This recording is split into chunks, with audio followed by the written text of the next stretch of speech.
December, we are preparing for Christmas. This is the time to celebrate Jesus, God's greatest gift.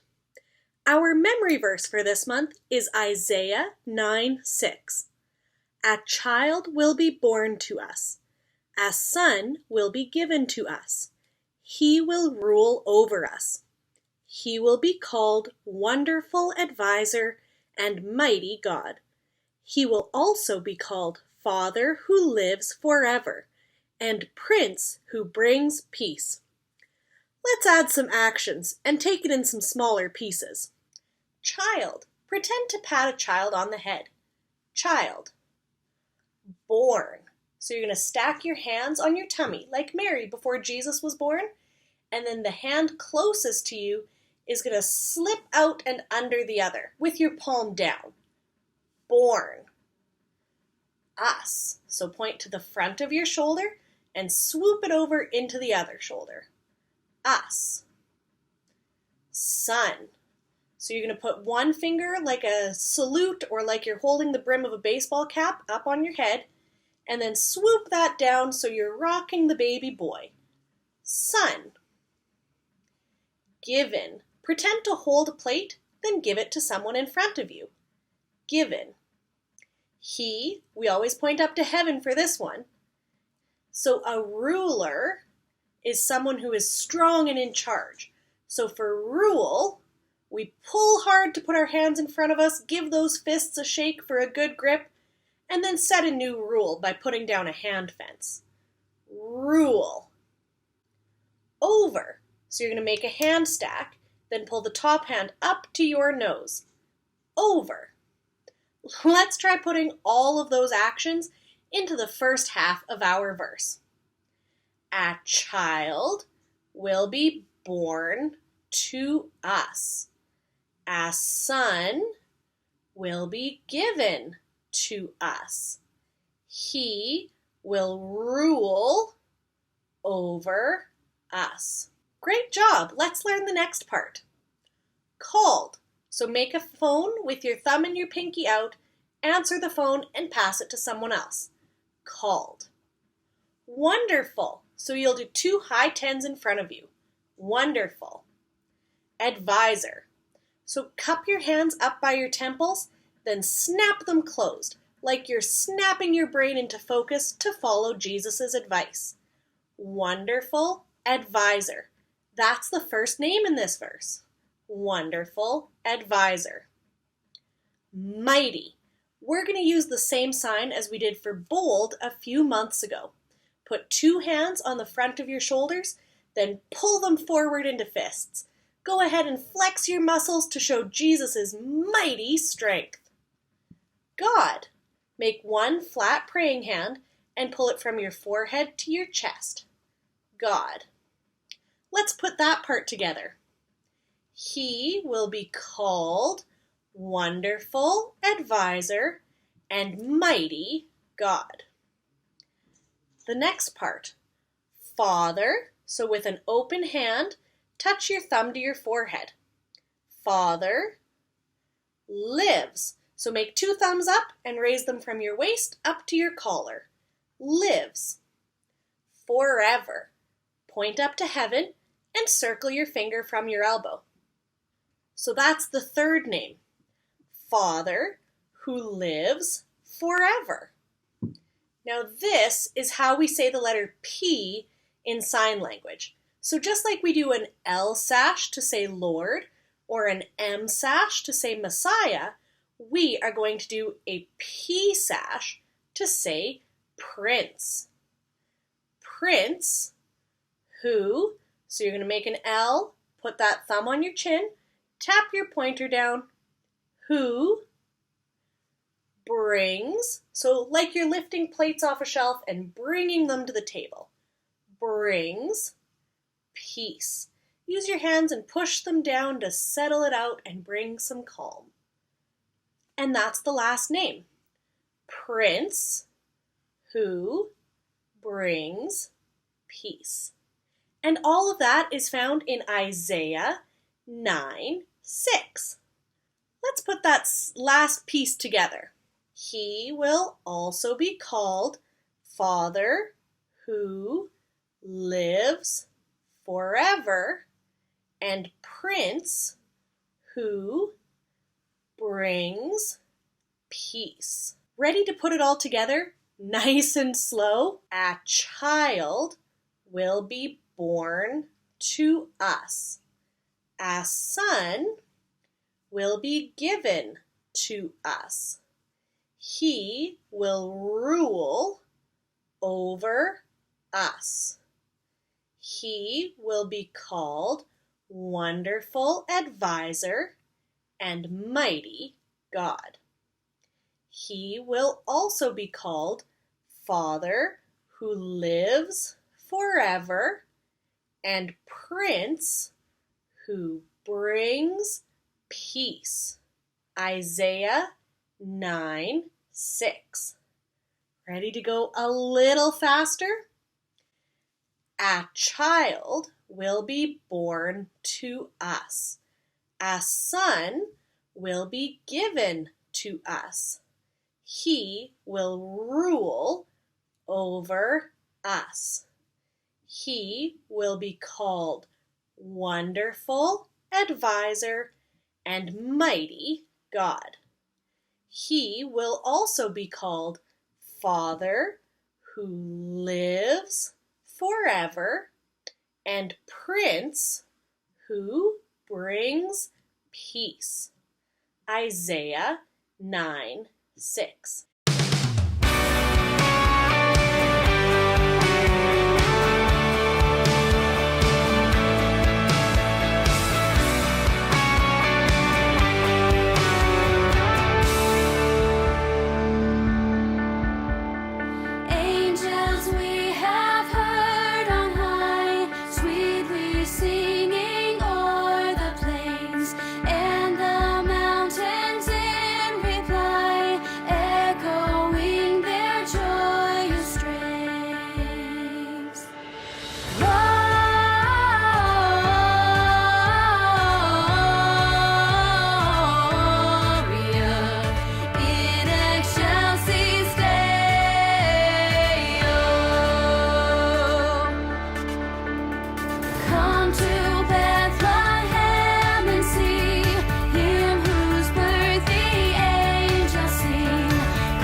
This is looking good.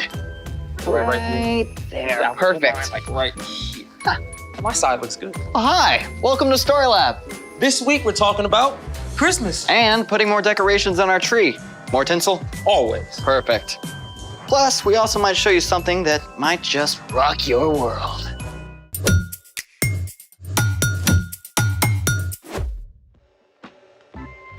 Hey, I'm Zeke. And I'm Carter. And today we're talking about, what else? Christmas. Christmas is celebrating Jesus, God's greatest gift. What's this? This is a rock. But what does a rock have to do with Christmas? Plenty. Rocks aren't exactly exciting. Didn't you ever have a pet rock? What's up, Flintstone? Oh, I'm doing great. Just a great day. Awesome. I don't make a habit of talking to rocks. Well, then you're missing out. Oh, yeah? You know what they call the process of drilling through rock? Making holes in a rock? Nope, it's called boring.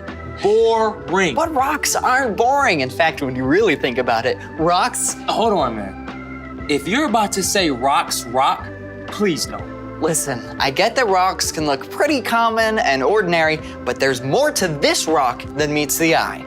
And I can prove it. You're kidding. Nope. Okay, then. Let's do it! Now, the most important thing about this rock isn't what's on the outside, but on the inside. All right, man. So, break it down. How about you break it down? Okay. Is that really the best you can do?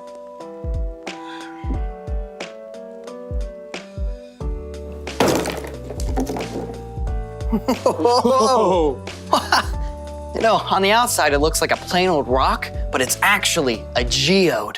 You're listening to WROK, your home for classic rocks. Up next, it's Geode. Rough and bumpy on the outside, but on the inside, beautiful crystals made of minerals. Dig it. I've heard of geodes. You can find them all over the world, right? That's right. Europe, Africa, South America, and North America. But how are these fancy diamond eggs, made? It all starts with volcanoes. Sometimes when lava from a volcano cools underground, pockets or bubbles form inside it. Then, over time, water seeps into these spaces and leaves behind minerals. Eventually, those minerals build up, forming these really cool crystals. They come in all sorts of shapes and colors. And all kinds of sizes, too. You got it. From small enough to hold in your hand all the way to ginormous. One of the largest geodes in the world was discovered in Ohio in 1897. That geode is more than 35 feet wide in places. You can actually walk around inside it. Some of the crystals are 3 feet long. Okay, you convinced me. Something can look very ordinary on the outside while something amazing is happening on the inside. Speaking of which, it's time for... The story before the story. Today we're in the third book of the New Testament, Luke. But hundreds of years before Luke, God chose one family, the Israelites, and promised to bless the whole world through them. Time after time, the Israelites turned away from God. At last, they were attacked by foreign nations. But God still had a plan. God spoke through men called prophets, promising to send a rescuer to save the people. And yet, after that, silence. For hundreds of years, there was no recorded word from God. Then, well, that's where our story starts. Take it away. Hey everyone, Brian here. Many of the Israelites were carried off to foreign countries, but even as that happened, God promised not to give up on them. I know the plans I have for you. I want you to enjoy success. I do not plan to harm you. I will give you hope for the years to come. But after the prophets, silence. So what happened? Did God forget his promise? Not at all. In fact, as we'll see, his plan came together at just the right time. Because in the town of Nazareth lived an ordinary young woman named Mary. And one day, an angel named Gabriel visited.